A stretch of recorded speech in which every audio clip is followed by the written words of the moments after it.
Price allot. ஒரு சின்ன சாட்சி சொல்ல தான் உங்கள் மத்தியில் வந்திருக்கேன். ஆக்சுவலாக என்னென்னா, என்னோடய சன்னு வந்து 9th, மை டாட்டர் வந்து 8th. 2 பேருமே ஆனுவல் எக்ஸாம் எழுதுனாங்க. 2 பேருமே பாஸ் பண்ணிட்டாங்க. இது ஏன் நான் பெரிய விஷயமா சொல்கிறேன் அப்படின்னா, நாங்கள் ஆக்சுவலாக லாஸ்ட் இயர் வந்து 2 பேருமே ஈராக்கில் படித்தாங்க. படிக்கும்போது பையன் 9th தான் படித்தான். 9th படிக்கும்போது அவன் படித்த சிலபஸ்லாம் டோட்டல் டிஃப்ரெண்ட். நம்மளோட இங்கே இருக்கிற மாதிரி சிபிஎஸ்சி சிலபஸில் இருக்கிற மாதிரி அங்கே கிடையாது. ஆக்சுவலாக அவன் படித்தது டிஃப்ரெண்ட்டாக இருந்துச்சு. லாங்குவேஜும் டிஃப்ரெண்ட்டு, பட் இங்கிலீஷ் காமனாக இருந்துச்சு. அப்படி படிச்சுட்டு வரும்போது 10th தான் ஆக்சுவலாக அங்கே ரிசைன் பண்ணிவிட்டு நாங்கள் இங்கே வந்து சேர்க்கணும்னு சொல்லிட்டு வந்தோம். பட் அவனுக்கு அட்மிஷன் கிடைக்கவே இல்லை. 10th எவ்வளோ ட்ரை பண்ணோம், எத்தனையோ ஸ்கூல் போய் கேட்டோம். பட் அவனுக்கு 10th கிடைக்காது. ஏன்னா அவங்க போர்டு எக்ஸாமு. ஏன்னா அவன் படித்த டிஃப்ரெண்ட் சிலபஸ். ஸோ இங்கே படிக்கிறது டிஃப்ரெண்ட்டாக இருக்கும். அதனால் வந்து ரிசல்ட்டை நாங்கள் வந்து பார்க்க வேண்டியதாக இருக்குது ஸ்கூலுக்கு. ஸோ அதனால் அட்மிஷன் கொடுக்க முடியாது அப்படின்ற மாதிரி சொல்லிட்டாங்க. கொஞ்சம் இல்லை, ரொம்பவே கஷ்டப்பட்டோம். திரும்ப இதே 9th படிக்கணுமான்ற மாதிரி ஒரு ஃபீல் ஆகிடுச்சு. ஆனாலும் வர வழி இல்லை, அப்படி ஒரு சுச்சுவேஷன் அமைஞ்சதுனால திரும்ப அவன் 9th தான் படித்தான். பொண்ணு 8th, பட் அவன் 9th தான் படித்தான். ஆனால் என்ன ஒரு கஷ்டப்பட்டாங்க 2 பேருமே அப்படின்னா, 2 பேருக்குமே லாங்குவேஜ். ஏன்னா இவனுக்கு ஹிந்தியும் கன்னடாவும் இருந்துச்சு, மை டாட்டருக்கு. சன்னுக்கு ஹிந்தி இருந்தது.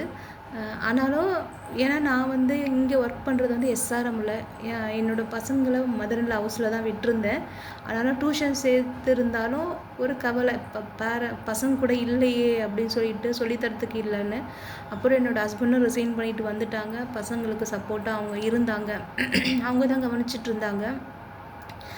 ஆனாலும் அவங்க இப்போ என்னென்னா படிப்பாங்க. அதனால் என்னென்னா அவனுக்கு அட்மிஷன் சேர்க்கும்போது பிரின்ஸிபல் என்னை கூப்பிட்டு சொன்னது, இவன் 9th வேறு லாங்குவேஜ் படித்தான், வேறு சப்ஜெக்ட்லாம் படித்தான்.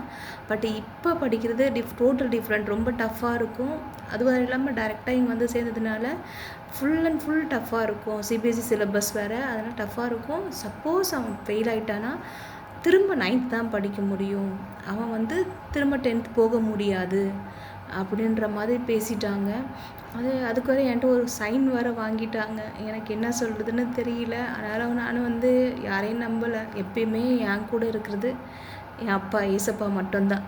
அவரை தான் நான் எப்பயுமே நம்புவேன். எந்த ஒரு சூழ்நிலையிலையும் அவரை மட்டும்தான் நம்புவேன். ஏன்னா அவருக்கு தெரியும் என்ன பண்ணணும், என்ன பிளான்னு அவருக்கு தெரியும். என்னோடய சன்னுக்கோ டாட்டருக்கோ ஈவன் எங்களுக்கோ என்ன பிளான், நாங்கள் எப்படி இருக்கிறோன்னு நினைக்கணும்னு அவர் பிளான் வச்சுருப்பார். ஸோ நான் அதை அப்படியே விட்டுட்டேன்.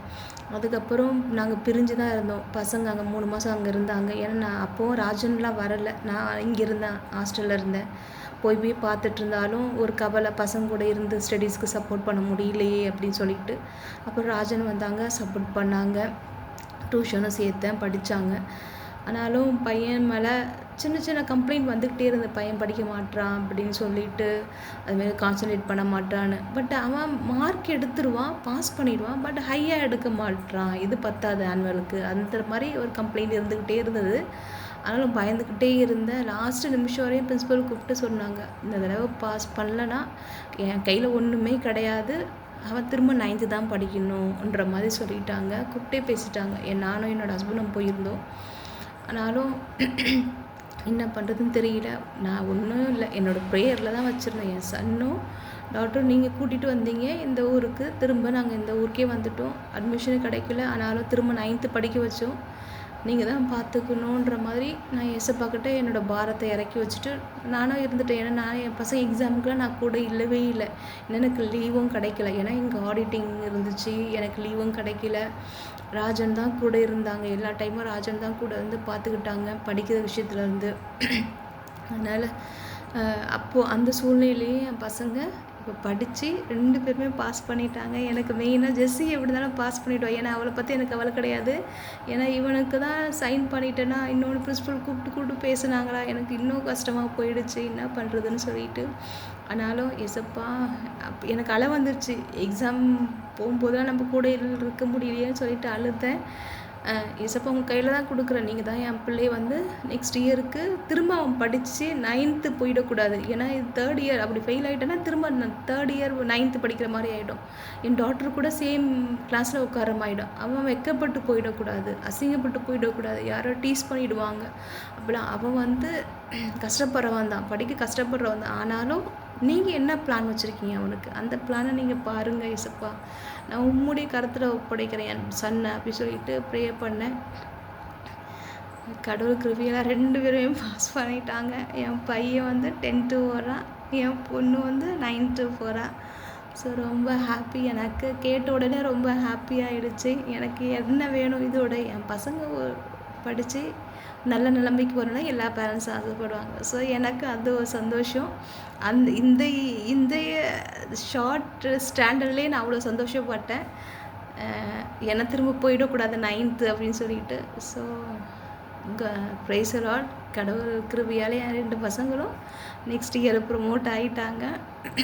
இவ்வளோ கஷ்டத்தில், ஏன்னா நான் கூட இல்லை, பசங்க கூட அந்த ஒரு ஃபீலிங் இருந்தோம். அவ்வளோ தூரம் வந்து ஃபாரின்லேருந்து வந்தோம், நம்ம கூட இருக்க முடியலையே பசங்க கூட அப்படின்னு நான் ஃபீல் பண்ணேன். ஆனாலும் என் தேவன், என் தகப்பன் எங்கள் பசங்க கூட இருந்து எல்லா விதத்துலேயும் போதுமானவராக இருந்து பார்த்துக்கிட்டாரு. எல்லார் கண்லேயும் கிருபை செய்தார், எல்லா டீச்சர்ஸ் கண்லேயும். ஸோ இது ஒரு சாட்சியாக சொல்ல, கடவுள் என்னை வந்து உங்கள் மத்தியில் நிறுத்தினதுக்காக ஏசப்பாக்கு நான் நன்றி சொல்கிறேன். ப்ரைஸ் தி லார்ட், ப்ரைஸ் தி லார்ட்.